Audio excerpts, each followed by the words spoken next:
You open your eyes, outside a gun goes off, then silence, then a horse screams. Welcome to Dodge City, Kansas, 1876, the deadliest town in America. The room stinks of sweat and tobacco. Wooden walls so thin you hear everything next door. Your bed is a rope frame with a straw mattress. Bed bugs crawl the seams. 50 cents a night. Downstairs the saloon is serving whiskey at 7 in the morning. Someone is arguing over cards. This is Front Street, the most dangerous half-mile in the American West. Your day starts now. Every scene has been reconstructed using AI based on historical records and photographs from the era. Step onto the boardwalk. The first thing that hits you is the dust. It fills your lungs like flour. The main street is not paved. A wide strip of dirt that turns to soup and rain and concrete and heat. Dodge City exists for one reason. The Atchison, Topeka, and Santa Fe Railroad stops right here. 3 million cattle will pass through this town in the next decade. Cowboys drive them north from Texas. After 3 months on the trail, those cowboys arrive with money in their pockets and nothing but trouble on their minds. The railroad tracks divide Dodge City in two. North side is business. South side is sin. There is an invisible line the locals call the deadline. Cross south of the tracks and the rules change. South of the deadline, you find saloons, dance halls, gambling dens, twin brothels running all day and night. The city does not shut them down. They tax them instead. Vice is the economy of this town. Front Street has more saloons per block than any street in America. The Long Branch is the most famous. Dodge City is not a place people come to build a life. It is where people come to lose everything. If this kind of history fascinates you, consider subscribing. More stories like this are coming soon. Now the men who made this town what it is. The Cowboys. They are nothing like the movies. A real cowboy earns about $1 a day. $30 a month if he is lucky. He spent 3 months driving cattle from Texas to Kansas. 1,000 miles on horseback through open country. He sleeps on the ground every night. No tent, just a bedroll and a saddle for a pillow. He eats the same meal every day. Beans, salt pork, biscuits cooked in a skillet over cow dung fires. By the time he reaches Dodge, he is not bathed in 3 months. His clothes are stiff with sweat and dirt. He smells like cattle, horse, smoke, and his own unwashed body. You smell a cattle crew 100 yards away. He's between 17 and 25, underpaid, exhausted, sunburned, and extremely dangerous. The first thing he does in Dodge is visit a bathhouse. Hot water for 25 cents. His first bath in months. Then a barber. Then new clothes if he can afford them. Then the saloons. That is when trouble starts. A cowboy off the trail for 90 days drinks like a man who has been in the desert his whole life. He gambles his entire wages in one night. 3 months of brutal work gone in 3 hours at a card table. By midnight, he is broke, drunk, and armed. This is when Dodge City earns its reputation. Now step inside the Long Branch Saloon. Forget everything you have seen in the movies about this place. A real saloon is a dark, low-ceilinged room that smells of spilled whiskey and tobacco spit. The floor is bare wood covered in sawdust to absorb spit, blood, and whatever else hits it. The whiskey is not bourbon. It is raw grain alcohol mixed with burnt sugar, tobacco juice, and turpentine. One glass burns your throat so badly that experienced drinkers do not even wince anymore. The bar is a wooden plank on barrels. Behind it, a man with a shotgun watches every hand in the room. Poker is the main attraction. 5-card draw. Every table has a professional gambler who lives by cheating. Card cheats carry derringers in their sleeves, knives in their boots, and marked decks in every pocket. If you catch a man cheating and call him out, one of you will not leave this room alive. Fistfights erupt every night. They spill onto Front Street, where nobody even looks up anymore. The piano player keeps playing through the fights. He dodges thrown bottles without missing a note. Women work the saloon floors. These dance hall girls, their job is to get men to drink and keep drinking. A dance costs 25 cents. The girl gets a cut of every drink her partner orders at the bar. Some are prostitutes. Some are just trying to survive. All are treated as property by the men around them. Upstairs rooms rent by the hour. What happens there stays there, unless someone gets killed. The brothels, south of the deadline, operate openly. Madams pay monthly fines that work as a business license. Now the guns. In Dodge City, almost everyone is carrying at least one weapon. Cowboys carry Colt revolvers on their hips. Some carry 2. Most have never shot at another person. A real gunfight looks nothing like the movies. There are no dramatic standoffs in the street. Most killings happen at close range, inside saloons, in the dark. Drunk men firing wildly, hitting bystanders. A Colt revolver beyond 10 feet is wildly inaccurate. Most victims are shot from less than 5 feet away. A bullet wound in this era is almost always fatal, not from the bullet, but from the infection that follows. No antiseptic, no antibiotics. A gut shot means 3 days of agony, then death on a dirty mattress. Boot Hill Cemetery sits on a rise at the edge of town, filling up fast. Most graves have no names.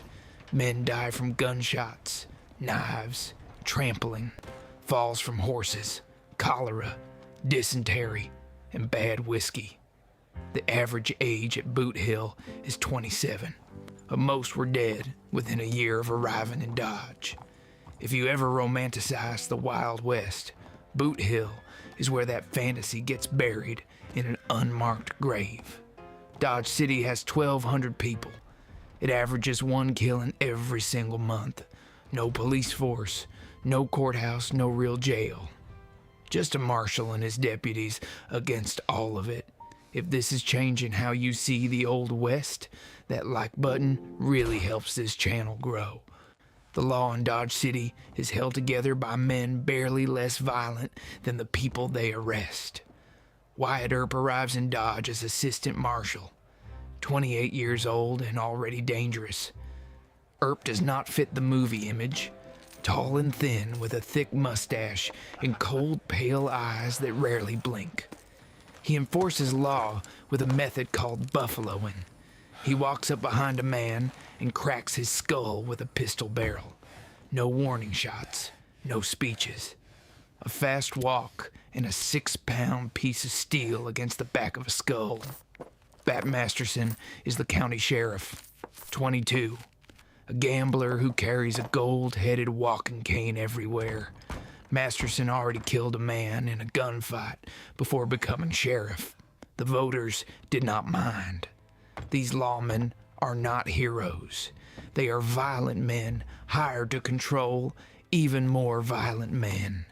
The gun law requires cowboys to surrender weapons when entering town. Most ignore the rule completely. Enforcing disarmament means physically taking guns from drunk armed men who do not want to give them up. Deputies earn $100 a month plus a cut of every fine. Justice is literally a business here. Prisoners are held in a room with a padlock. Escapes happen regularly. Nobody is surprised. The court is a single judge hearing cases in the back of a general store between selling flour and bullets. Now what happens when you get hurt in Dodge City? The medicine here will terrify you. The town doctor learned surgery in the Civil War by cutting off limbs on a battlefield. His instruments are a bone saw, forceps, and a bottle of whiskey.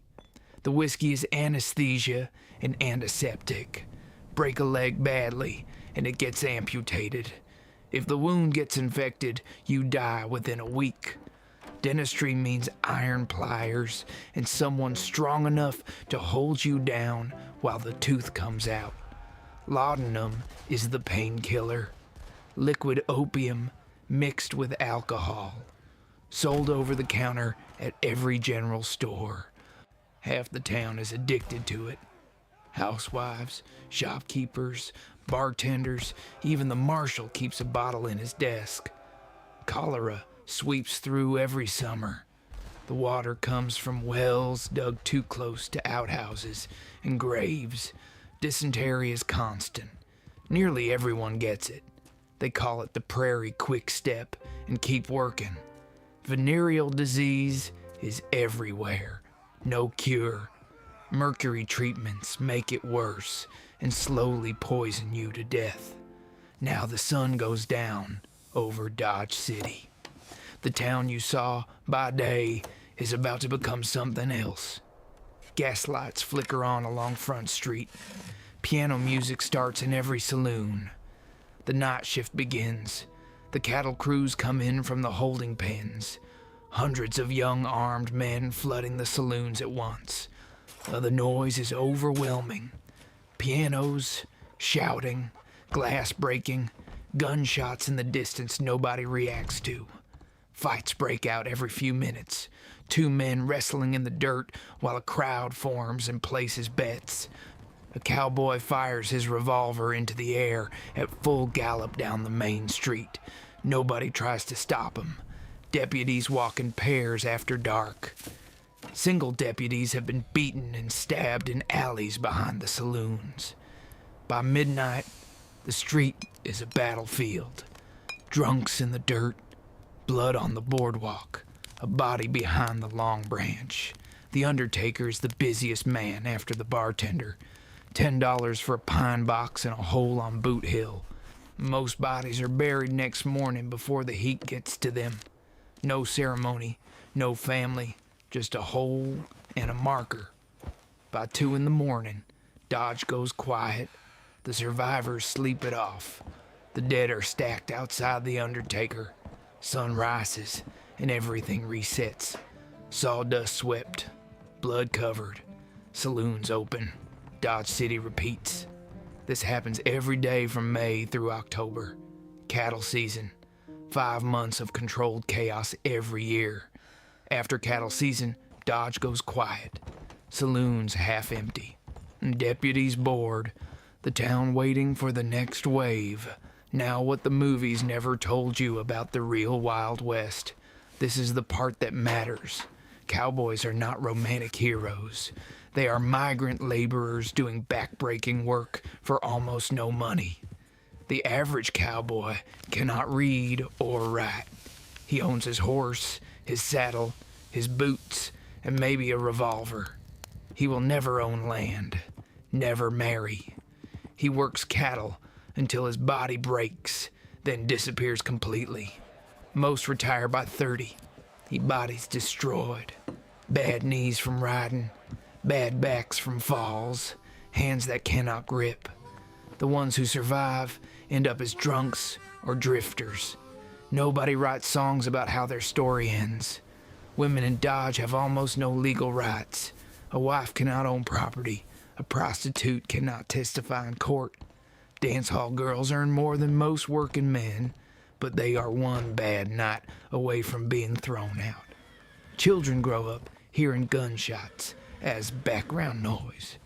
They play in streets where men died the night before. No school in Dodge City in 1876. Education is whatever your parents teach you between shifts. The loneliness is the part nobody talks about.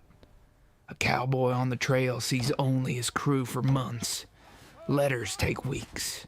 Most of these men have lost contact with their families completely and permanently. Suicide is common. but never recorded. A man rides onto the prairie alone and does not come back. Nobody investigates. The Wild West mythology was invented by dime novels and reporters who had never been west of Philadelphia. They turned Dodge City into legend, while the people living there were just trying not to die before next season. So why do we romanticize this world? Why does it hold such power over the imagination even today? Because something real lived here under the violence and dirt. Something we have lost and cannot get back. These people had no safety net, no insurance, no government help. Everything they had, they earned or took. A handshake was a contract. Your word was your credit. Break either, and you would not last long here. They built civilization in the middle of nothing. Open prairie, no trees, no water, no law, except what they made. The railroads came because these people refused to stop pushing west. The cattle trails exist because they drove them. Every road, courthouse, and school in Kansas was built on the backs of people who lived in Dodge City. Not heroes, not villains, ordinary people in extraordinary circumstances doing what survival required. Next time you see a Western movie, remember, the real cowboys did not ride into sunsets. They were buried before 30. Dodge City was brutal, short, and unforgiving, but it was real. And that matters more than any legend. If this changed how you see the Wild West, there are more stories here. Subscribe, and we will keep going back.